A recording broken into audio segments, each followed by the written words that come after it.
Good evening, good evening. This is your servant and Senator Carla Joseph, welcoming you to another segment of my bi-weekly radio talk show, On Point. Thank you for joining me every other Tuesday here on WSTA 1340 AM, the People's Station, and to bring you up to date on my work, share information of matters of concern, and highlight the work of people and organizations within our community. Tonight, we will focus on the Government Employees Retirement System, GRS, or GERS. The Government Employees Retirement System, enacted by the 3rd Legislature of the Virgin Islands on June 24th, June 24, 1959, by Act 479, was created as a defined benefit pension for officials and employees of the government of the Virgin Islands and for the dependents and beneficiaries for the payment of retirement annuities, disability annuities, and other benefits. It is today one of the oldest pension system under the American flag. And because it is, our special guest this evening to discuss the GRS system is none other than Mr. Angel Dawson, Administrator and CEO of GERS. Welcome, Mr. Dawson, to On Point. Thank you so much, Senator Carla J, my good Moravian church sister.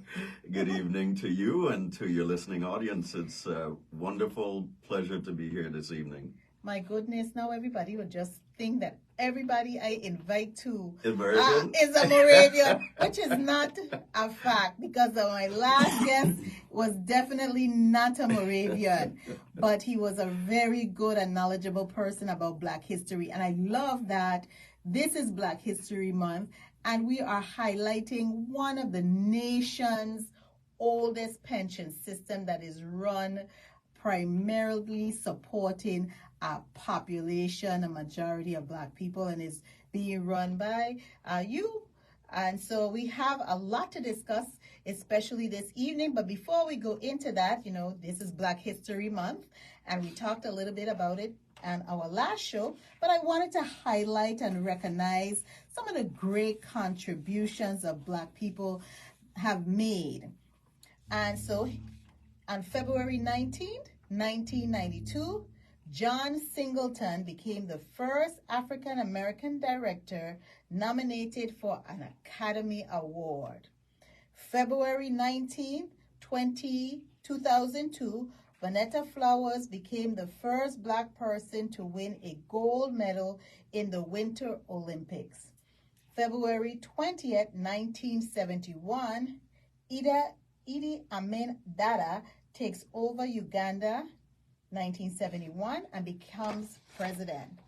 February 22nd, 1989, DJ Jazzy Jeff and the Fresh Prince, and those of us who know the Fresh Prince, his name is Will Smith, win the first Grammy Award for Best Rap Song.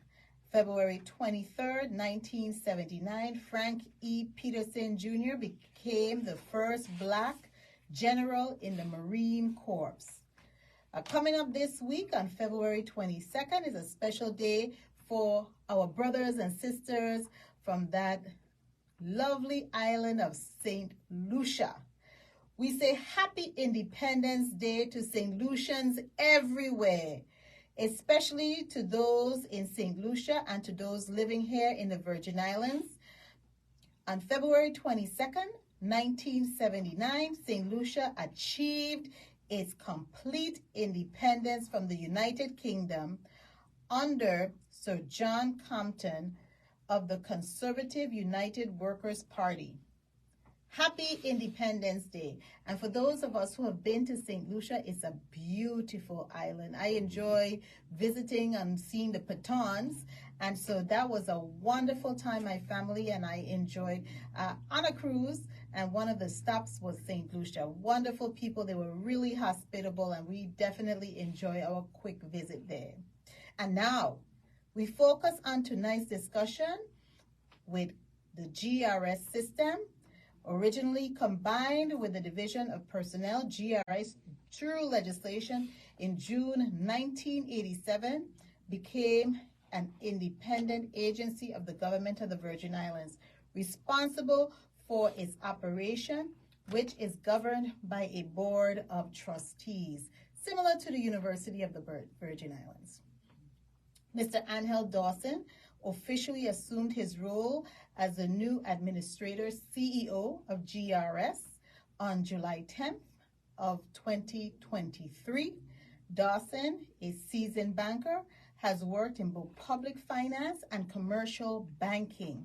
In the public sector, Mr. Dawson is a former commissioner of finance, and before assuming his position as GRS Administrator CEO, Mr. Dawson was Senior Vice President at First Bank Puerto Rico, managing commercial lending activities in its Eastern Caribbean region and the bank's exclusive, let me just stress that, exclusive international operation in the British Virgin Islands. What a well-rounded individual we have here. Mr. Dawson, you are now 6 to 7 months at the helm of one of the oldest pension systems we have in the United Nations. Tell us briefly about your first 100 days, or really 180 days in office, what you have done and your priorities at this time. Well, thank you so much for that wonderful introduction, Senator. And thank you for recognizing the tenure of the Government Employees Retirement System, which actually turns 65 years this year. Wow. So we are definitely going to commemorate that milestone appropriately. So listen out for more. I am going to be on my pins and needles listening in to hear how you're going to celebrate this huge milestone. Certainly. Well, I won't limit myself to just the first 100 days. As you indicated, I have now completed 7 months on the job. And it has been very enjoyable, challenging, but enjoyable, and filled with accomplishments thus far. And I'd like to share some of those with you. I'd start off by indicating that nobody can do anything by themselves. And I have a wonderful team. The GRS has some star employees. I consider them to be the elites in the government of the Virgin Islands in public service. And it is my pleasure to be able to lead them. However, as with any organization, you enter and you assess and you determine over the course of time where some appropriate changes can be made. So I have, in fact, effected some organizational changes that have been quite positive in terms of recognizing individuals, their value, and promoting from within a number of individuals. One of the things that I have done is, in anticipation of restart of the loan program, indicated that Ms. Michelle Nico on the island of St. Croix would have oversight of the loan program. We are in the process of hiring loan managers for the, well, when I say hiring, we intend to promote from within where possible. So it's possible that we may have loan managers appointed from the existing staff so that we can be prepared for that deadline that the board has set for us of April 30th to restart the loan program, which I'm very delighted that we will be positioned to do. And I'm sure that you probably want to speak about that as well. I know we are very elated that it's happening. I remember vividly in the your confirmation hearing for the Committee on Rules and Judiciary, you said that you will move to have that done. And I'm so happy you have a board who also have that same goal to really restart the personal loan program. So I know I'm elated. I'm sure there are a number of government employees who are also elated and very excited about the possibility to come in and get a personal loan. Indeed, and I recall that discussion with you prior to my conversation, to my confirmation. So I'm very happy that we're in a place now that we can move forward, albeit on a limited basis, to restart the program. And later on in the program, I can indicate some of the parameters of the program. But continuing with the highlights of my first seven months, we also have advanced the migration of our benefit system, which is a bit on the technical side, but very important to our core mission at the GERS. So you'll be hearing more about that quite possibly. Of course, we've also facilitated the Haven Development Corporation with the development of the Hampton by Hilton at the Haven Site Mall, which really injects a new degree of excitement and renewed possibilities at the Haven Site Mall. And that's a real major name brand hotel, Hampton by Hilton. Hilton, I remember we had the Virgin Islands Hilton Hotel here. Mm-hmm. So I'm glad to hear that Hilton brand is being returned to the Virgin Islands. That's really exciting news. Absolutely, and it's the first new hotel built in the Virgin Islands. By new hotel, I mean brand new build hotel in the Virgin Islands in some time. So that is definitely a good harbinger of things to come.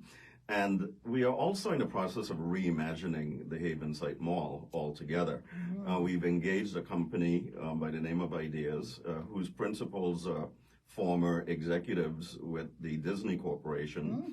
And we're really focusing on making Haven Site Mall more of a destination for visitors as well as for locals. So we've already demolished several warehouses that were next to where the hotel is being built, and that is being converted into a green space. It'll be an open park. We're going to pay homage to the coal women who really featured in our history by having some statues that will surround the park area. But we want to turn this park that we'll be developing into a community gathering spot where we'll have entertainment. There might be local vendors that will be able to sell their wares. And we'll be welcoming families to come and have a good time at Haven Site Mall. Now, the name may change. It would probably still have Haven Site in it, but we don't know that it'll necessarily be called a mall because it'll be completely reimagined. And so do you have like a time frame that you're looking to even start and do that whole groundbreaking for that whole event that you're planning to do and this whole transformation of Haven Site? Well, we've gone beyond just having a ceremony. We've actually broken the ground. We've removed the warehouses. Mm-hmm. We're working with the developer of the hotel, who actually shares much of the vision that we have for the property, mm-hmm. Since it's right next to the hotel. And they'll be a very good partner with us in that regard. So. Right. I do recall the groundbreaking, but what I was getting at is the whole vision you have to transform the whole area. Certainly, if you were to drive down what we call Main Street in mm-hmm. Haven Site, which mm-hmm. is the main entrance, mm-hmm. Not too long ago, and by not too long ago, I mean maybe several months ago, you would see warehouses at mm-hmm. the end of that drive. That's correct. Now of course you're seeing construction material, but that's temporary. Mm-hmm. But now you would have a view of, a complete view of a ship, if a ship is in port. But more importantly, you'll get the full view of the harbor. Wow. Yes. A beautiful harbor. Indeed. Okay, that sounds very exciting. I'm hoping that I will be here, and I'm praying that I will be here, you will be here, to really see this whole landscape transformed into some really prime destination for our visitors and our locals, as you said, so that they could really have a really spectacular experience here in St. Thomas. Indeed, and it may be a small thing, but we've started a new tradition at the GERS. We started a holiday social for retirees in December, and that was really well received by our people in St. Croix and St. Thomas. And by popular demand, we'll be doing it again in December. Well, I hope I get invited, even though, I really do hope that I will be on the list, because I like those socials and like, especially when you are celebrating people. Exactly. Right. And it's something that we need to do more of when we're celebrating and really appreciating each other and the contributions that you have made to our community. And, government workers is a really thankless job, because you're a government servant, but to see that your retirement system really appreciates the service that you have done for our people is great. It was our way of returning a little something to our retirees, and it was well appreciated. Of course, we haven't only engaged in those matters, but importantly, once we have gotten our loan program stood up and restarted on a limited basis initially, I've spoken about the fact that the GERS owns a sizable amount of land on both St. Thomas and St. Croix, and we, together with the board, of course, and the development committee, would turn our attention towards developing those properties in an appropriate way. Because right now they're what I would consider non-performing assets. We own them. It's valued at millions of dollars. But we're not getting any income from these properties. Right. So I'm not telling you right now what we're doing, because, of course, we're still reviewing that together with the board. But at the appropriate time, when we have plans to announce, it will be announced. When the board has made a decision. Correct. Where you should go, or where they think is the best feasible way for the system to go.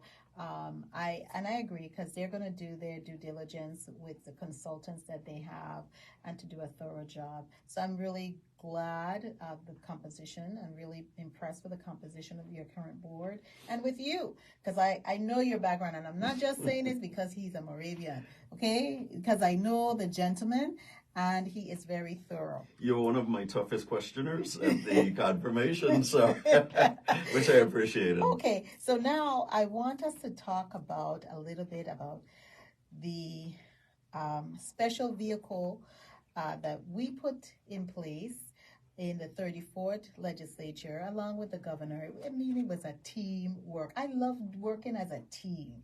I don't like to work in silos, because I see that you get more traction and more buy-in when everyone is informed and you're working as a team. So we were able to work with the governor and all of his advisors to actually pass bill number 34.0188 now, Act 8540, that allows the government of the Virgin Islands to refinance the rum cover over that we get, and to use that to really stabilize this pension system. How are we doing at this time, and is there any ongoing discussion or plans being made to continue discussion on looking beyond the 30 years? And of course, we have a little delta right there, a gap. Correct. Okay, so how are we looking as far as that's concerned? Well, first, let me thank you and the members of the legislature and the executive, Governor Bryan and team, that managed to put this vehicle together, the SPV. It has begun to work. I'm not going to say that we're out of the woods as yet, but I would share some statistics or some numbers with you. So in the first year, we received $158 million from the funding note, as we refer to it, and that was in calendar year 2022. In calendar year 2023, we received $124 million. We were slated to receive $158. However, due to the tax extender not having yet been approved by the Congress, we were only able to receive $124 million, some $34 million shortage, as you indicated. That's the delta between what was promised and what we received. Now, we're still hopeful that in this fiscal year, we will be able to receive the additional $34 million, because based on discussions with the executive as well as the delegate to Congress, they remain optimistic that the Congress will take up this matter. But we know the state of dysfunction that Washington, D.C. is in presently, so it's a waiting game. And we've been here before, but the monies are always paid retroactively when the extender is finally passed. Just by way of history, 10 years ago, in 2014, the system's investment portfolio stood at $875 million. That number had fallen to $400 million by 2021, 7 years later. Wow. But since then, due to the SPV, as well as favorable markets, financial markets with our investments, the portfolio increased from $400 million in 2021 to $546 million by the end of last year. Wow. That's an increase of $146 million, or 37% over the course of 2 years. Now, that's very good. I must say, however, that compared to what we call our actuarial accrued liability, which is in the vicinity of closer to $4 billion, that the system is technically only funded to the tune of about 10% of what we would require to be considered fully funded. So while we've started to point in the right direction, we're still a very long way from home. Okay? So we have to remain very conservative with regards to our commitments and our expenditures from the GERS. And of course, we have several outstanding requests to the legislature, Senator. I know, but including increasing the employer contribution to 26.5%. I know you were going to mention and to covering our administrative expenses, which used to be the case in the past. So I have been mandated by the board to utilize every opportunity, including this one, to renew those requests. And we are aware of those requests. We were aware of those requests when we were putting together the SPV. I remember having those candid and open conversations with the board, as well as your predecessor, Mr. Nibbs. But however, we have to first assure that our government operations is solid, and we are on solid footing with paying out all of our retroactive wages, as well as our tax refunds. Those are very critical items as well. Well, remember, I was Commissioner of Finance, so I'm well aware of those issues. And then, too, we have a number of persons who owe us money. For years, they owe us money, you know. So IRB also has a responsibility to collect those taxes that are owed. If everyone would pay their fair share, that's what I say, we will always be on a better footing. But, you know, it is what it is as far as that. But we have to really look at collecting what is due to the people of the Virgin Islands that is on the street. So now, one final point, I'm sorry, Senator. Because of how the funding node is structured, it's heavily backloaded, meaning that more than 50% of the pledged funds won't be received until the later half of the 30-year cycle. So as a result of that, it is projected that the GERS may very well be temporarily insolvent around 2037, 2038. Assuming a rate of return of 5%. Fortunately, our returns recently have been better than that. However, you can't count on that. You have to use a long-range average. However, on the other hand, if we were to get a better rate of return than the 5%, we should be fully funded by the year 2061. So I'm always sharing both sides of the coin. Right. That while it is better, we're still not out of the woods. But if we do the right things, it is possible that the GRS could, in fact, be fully rehabilitated. So we have to remain on that course. Good. And I'm hoping that you, as well as the board and all of the members of your staff, your team, will really remain very focused and very diligent and conservative in managing our investment, and not very conservative, because you want to be able to get some really good returns, right, but based on what your actuarial studies and your investors have presented and given you guidance.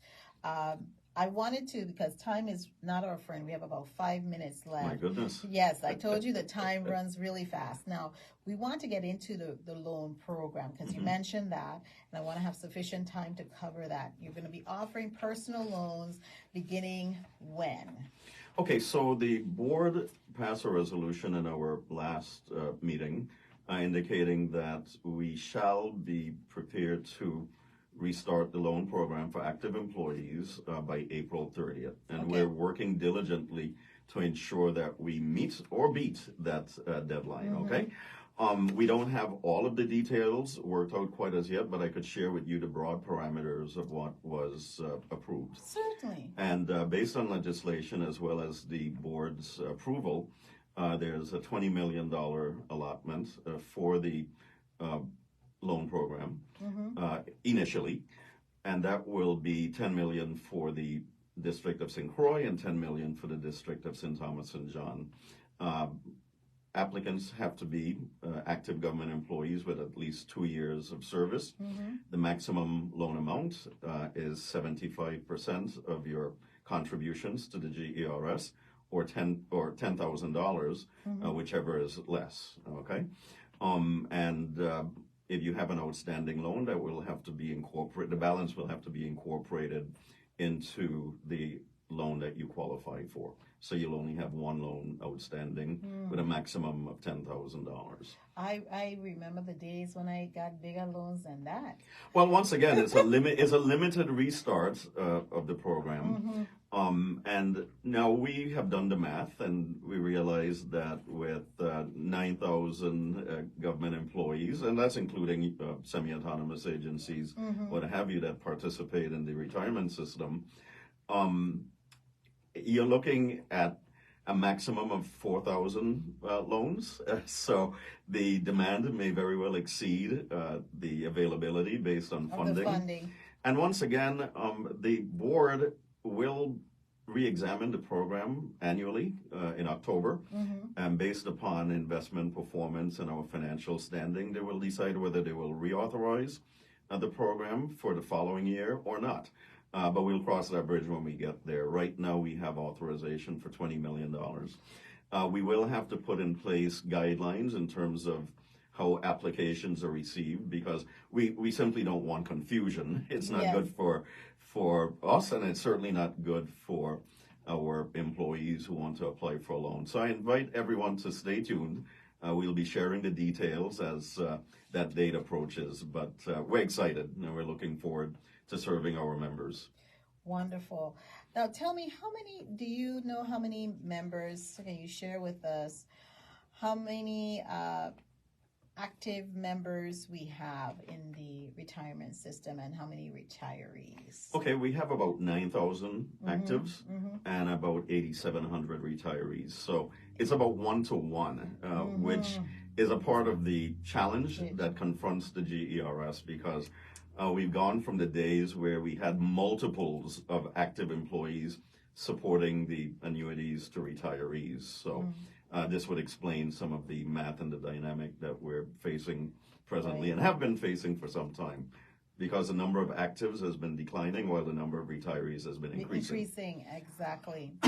Okay, tell us briefly about the member program for pensioners and how they can receive discount offers, and some of the more popular discounts that you have. Just mention a few. Well, we don't have any discounts per se. I think what you may be asking about is, do we have like partnerships with maybe private businesses, what have you, to be able to offer discounts to our members? And while we don't have that presently, I think is an excellent idea. We, of course, have to travel a fine line between, not favoring one private business over another. But I think it's a great idea, and it's one of those things that I'm going to ask the staff to look into. Of course, making it available to any private concern that would like to make discounts available to our members, and including actives and retirees. Okay, now we are running out of time. And you need more time, Senator. Well, I do, and I would say I do, but we're just getting warmed up. My mother always told me, Carla, do not put your hat where your hand can't reach. Right. Okay, so it's expensive. And Miss Elaine Freeman to say, yeah, when you do that, you get a Western cannon. I never know about it. I know her well too. Yes, I grew up around her. Yes, so I don't know anything about no Western cannon, but she told me, yes, that's what you do. So it's our time is running. And before we say thank you, I want to just put out there about my 4th annual Middle School Black and Virgin Islands History Month art competition. We're doing it again. This is the 4th year, and we're asking young people in middle school in the St. Thomas St. John district to go online and check out my website at senatorcarlajoseph.com for the art rules. The deadline is March 31st, 2024. So please go out and check it out. Thank you for joining us tonight, Mr. Dawson. We appreciate your contributions and the service that you provide to your employees, our employees of GRS, as well as to the members and retirees of the system. Any final words? Well, Senator, thank you once again for the invitation. I must say that you're the first. You have the distinction of being the first radio talk show program that I've been on in St. Thomas. I've been on one on St. Croix, but it has been a real delight, and I look forward to being invited again. And I invite everyone to stay tuned as we celebrate the 65th anniversary of the Government Employees Retirement System of the Virgin Islands. I will be listening out to hear all about what is coming up with both your retirement system and the social that you're going to have later on in the year. It's for retirees, Senator. It's for retirees. I'm going to just bring, I chauffeur. But you might allow certain people to crash. I chauffeur retirees, That's what it is? Okay, yes, good. I chauffeur retirees. I'm their chauffeur. Okay, so I just want the listening audience to know about coming up next week. Tuesday is the Committee on Government Operation, Veteran Affairs, and Consumer Protection meeting, which I chair. And that'll be happening on Tuesday, February 27th, beginning at 11:30 a.m. in the Earl B. Otley Legislative Hall. Next, I just want to have you know that our next program is scheduled for March 5th, when we will have a discussion on an opening conversation on the VI History Month. Remember, March is VI History Month, as well as Women's Month. Until then, thank you for joining me this evening on On Point. Remember, you can also view us on Point on my Facebook page, Senator Carla Joseph, or on Instagram. And also look out for us on Twitter as well.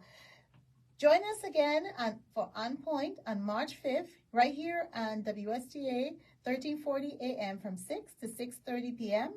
And let's stay on point, Virgin Islands. God bless, and thank you, and have a great evening.